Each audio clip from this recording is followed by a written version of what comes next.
रांची जिले में आदिवासियों के लिए संचालित योजनाओं की समीक्षा में बड़ी खामियां सामने आई है।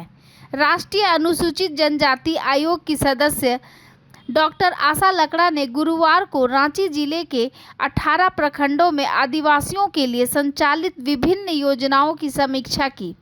इस दौरान उन्होंने कई मुद्दों पर निर्देश दिए, जिनमें एसटी केस दर्ज करने की व्यवस्था, जमीन से संबंधित मामलों की जांच, शिक्षा और स्वास्थ्य सुविधाओं में सुधार शामिल है।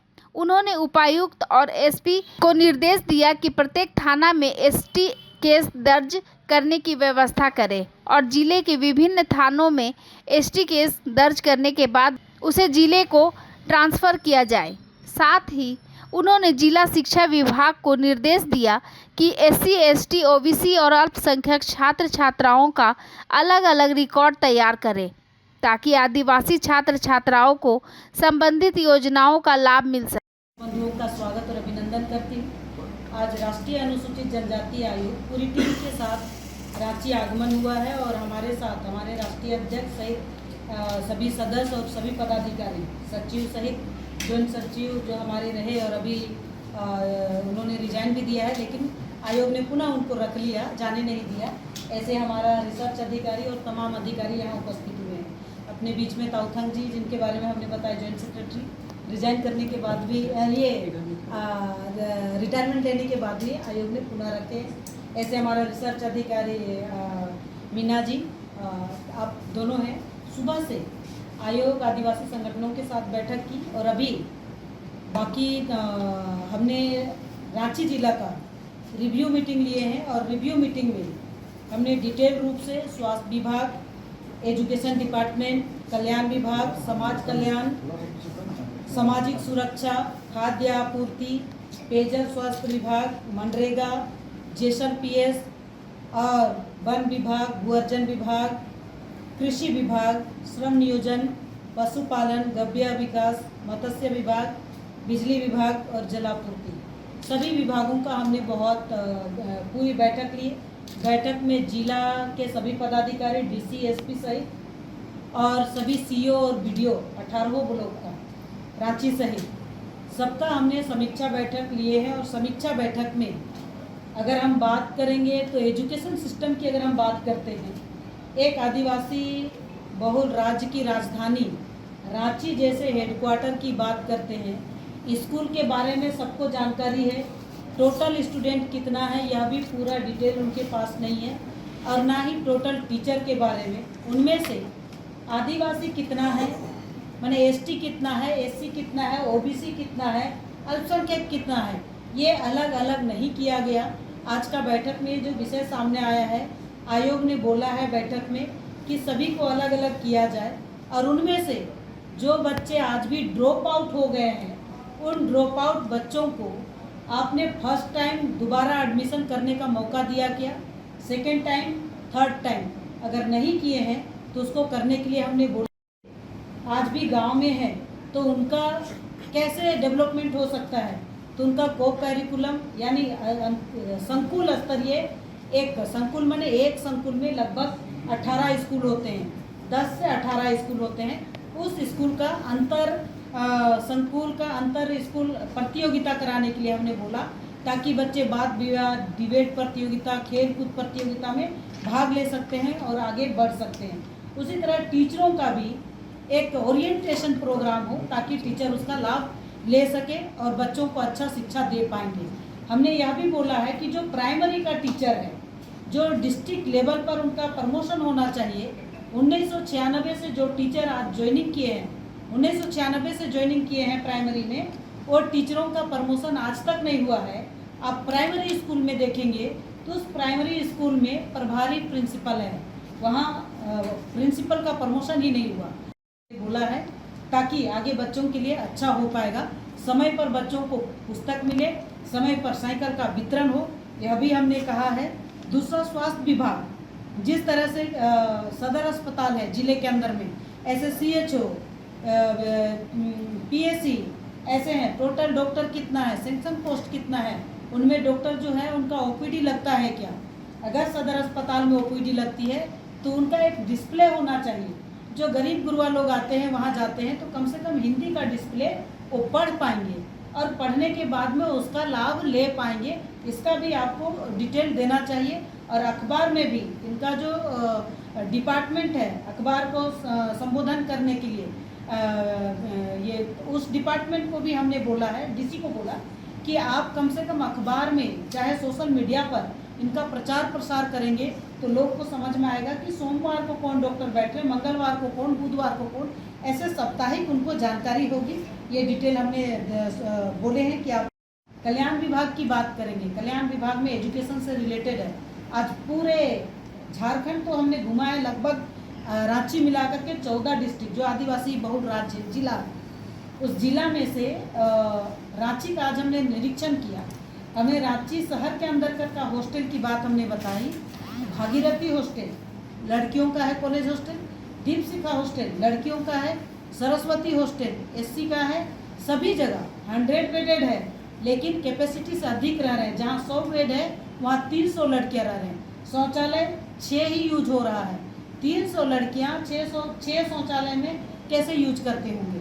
आज तक 2000 के बाद किसी तरह का कोई योजना प्लानिंग नहीं हो पाई है, ना ही मूलभूत सुविधा हॉस्टल में मिल पाए। ना कुक है, ना वहाँ सिक्योरिटी है, ना साफ सफाई के लिए कोई कर्मचारी है, ना ही पढ़ने वाला विद्यार्थियों के लिए कोई सुविधा है। ये झारखंड का और रांची का सभी कल्याण हॉस्टल का एक ही स्थिति है। चाहे स्कूल की बात करेंगे, चाहे यहाँ कल्याण विभाग का जो स्कूल है, अगर हम कस्तूरबा बालिका विद्यालय की बात करेंगे या हम बात एकलव्य मॉडल की बात करेंगे या नेताजी सुभाष चंद्र बोस स्कूल, सभी टीचर घंटी आधारित है और उस टीचरों को भी लगभग 250 रुपया 1 घंटी का देते हैं। लेकिन यह भी गोल है कि एक टीचर को 2 घंटी मिला कि 3 घंटी मिला, यह भी स्पष्ट नहीं है।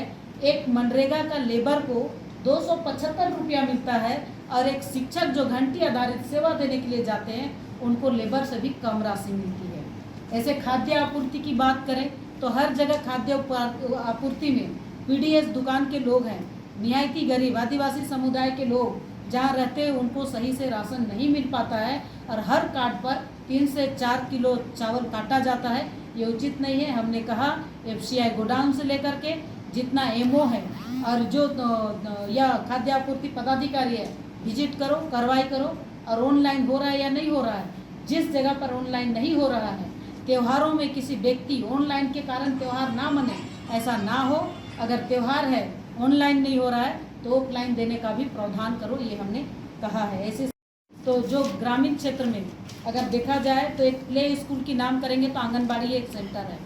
आंगनबाड़ी में भी आज तक मैंने जो सेविका सहायिका को 4-5 महीने से उनका भत्ता नहीं मिलता है, उनको गैस भराने के लिए, रिफिल भराने के लिए राशि नहीं देंगे तो बच्चों को अनाज कहाँ देंगे। कुपोषण तो वहीं से शुरू होता है, तो उनको ध्यान देने की आवश्यकता है। दूसरे के एसपी और जिला जो सीओ हैं यहाँ का, अगर 18 ब्लॉक की बात करेंगे तो ये 18 ब्लॉक में आपके सामने कई फिगर मैं आपको बता सकती हूँ जो आज आम पब्लिक का और जो आयोग के सामने में केस आया है कि इन्होंने किस तरह से ज़मीनों का बंदर बाट किया है, ये किसी से छुपा हुआ नहीं है। इसमें अगर आज देख लिया जाए तो सादा पेपर में हुक्मनामा ऐसे लिखवाते हैं और उसका खेल चल रहा है। ये थाना प्रभारी और सीओ, जिला प्रशासन सब मिला हुआ है, जिसके कारण आज आदिवासियों का ज़मीन जिसका उसका जीवोपार्जन था वो ख़त्म होते दिखाई दे रहा है। उनको घर से निकलने घुसने का पता नहीं है कि कहाँ घुसेगा कहाँ निकलेगा। मैं उदाहरण दे सकती हूँ आपको, नगड़ी का इटकी का मामला, अजीम प्रेमजी फाउंडेशन जिनको स्वास्थ्य विभाग के माध्यम से 146 एकड़ भूमि को जो ये भूहरी भूमि है, इस भूमि को कहीं ना कहीं कोई निर्माण करने के लिए दिया गया और उस गांव के लोगों को आज भी निकलने के लिए जगह नहीं है। आयोग जब बोली है 20 फीट का रोड दिया जाए, आयोग का लेटर गया तब जाके थोड़ा सा जगह छोड़े हैं, नहीं तो उनको बकरी को बच्चों को पीठ में बांध करके बाहर जाना पड़ता था। अगर कोई व्यक्ति अगर मर भी जाएगा तो उनको कब्रस्तान ले जाने के लिए, उनको शमशान घाट पहुंचाने के लिए, उनका मुर्दा को निकालने के लिए जगह नहीं था। में ओपीडी के नाम पर कुछ नहीं है। नहीं, मैंने बोला है कि जो पहले का सिस्टम था वो ठीक करें, डिस्प्ले लगाए, मैं खुद जाके डिस्प्ले का ही मतलब मैम देखिए मैं आपको बताता हूँ 2-3 बार अखबार में ये खबर आई कि फलना डिपार्टमेंट का जो है इसकी शुरुआत हम कर रहे हैं, चलिए ठीक है, उसको नया हम बिल्डिंग नोट बन करके रहा कर बोल है, देते हैं। लेकिन मैम वहाँ कुछ नहीं है, डॉक्टर जीरो भी है, नहीं बस है, उन्होंने इमरजेंसी। स्पष्ट बोला है कि डॉक्टर नहीं है। पहले 100 बेड का कैपेसिटी था, उसके अनुसार अब उन्होंने राज्य सरकार को रिपोर्ट बना के दिए हैं 400 बेड 500 बेड के लिए और 500 बेड के लिए हॉस्पिटल और डॉक्टर का दोनों का प्रावधान के लिए राज्य सरकार को उन्होंने लिखा है, जो आज का जो बैठक में सामने आई मैं आपको और बता दूसरा बात आपने उठाया है वो हॉस्टल वाला, जो दोनों हॉस्टल तीसरे हॉस्टल, उस हॉस्टल में जाकर देखिए कीड़ा मकोड़ा इतना ज्यादा हम गंदा आज है। गए हैं देख के आए हैं। रिपेयरिंग हुआ है पिछले साल, मैंने तो दीवार ऐसे पकड़ा और पूरा भरभरा के गिर गए। तो ये तो मेरे पास वीडियो सब है और मैं दे सकती हूँ। मुझे जिला प्रशासन की ओर से क्या कहा गया है कि एक तो आप उसके नया बनाने के लिए तैयारी कीजिए। आज जनसंख्या बढ़ गई है, आप सभी जगह चाहे एसटी हॉस्टल हो, एससी हॉस्टल हो, ओबीसी हॉस्टल हो, इतना ही नहीं अल्पसंख्यक हॉस्टल हो या जनरल हॉस्टल, जनरल के लिए कोई हॉस्टल नहीं है तो वो भी प्रावधान कर सकते हैं। जैसे जनरल हॉस्टल अगर आप देखेंगे तो सिर्फ नाम मात्र का रांची कॉलेज कैंपस में है, वही भर और कोई नहीं है।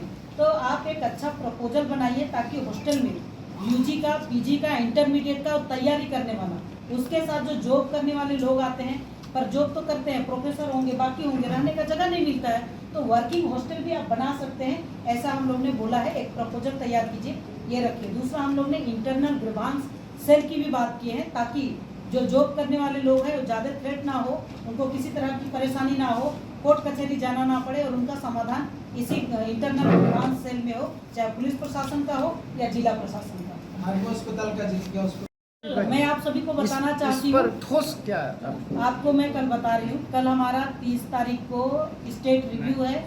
ये सारे विषय वहीं आएंगे क्योंकि ऑलरेडी इनको रोक लगाने के लिए ही 5th शेड्यूल बनाया गया है और CNT SPT एक्ट जैसा एक्ट को लाया गया है ताकि आदिवासियों का संरक्षण और सुरक्षण हो पाएगा। तो ये कहाँ लूज पॉइंट है आपको मैंने बता दिया, CO और थाना प्रभारी। तो आज कल जो बैठक होगी वो सारा विषय वहाँ रखेंगे और कल जो विषय होगा तब कल का प्रेस कॉन्फ्रेंस में आपको बताएंगे। चलिए ठीक।